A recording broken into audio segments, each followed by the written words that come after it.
We've developed a way to functionalise titanium implants for the body to get superior integration with the bone. Current methods use plasma spray technology, which is very high temperature and results in a dense formation of the synthetic bone on the surface.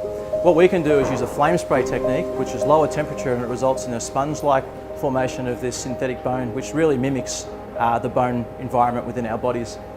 This is low cost, scalable, and we can assemble these coatings on the implants within 15 seconds.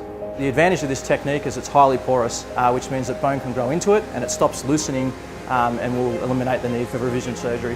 There's a significant burden on the healthcare system and also on the patient. So if we could actually implant a material that is suitable for the rest of that patient's life, I think that's a great result. Well, it's pretty exciting because I've always wanted to do research that can be translated, something that can help mankind, and I think that this really has the potential to achieve that. So we've done a lot of foundation work now. What we really need for the ultimate goal, which is translation, is to get an industry partner on board to help us through that process.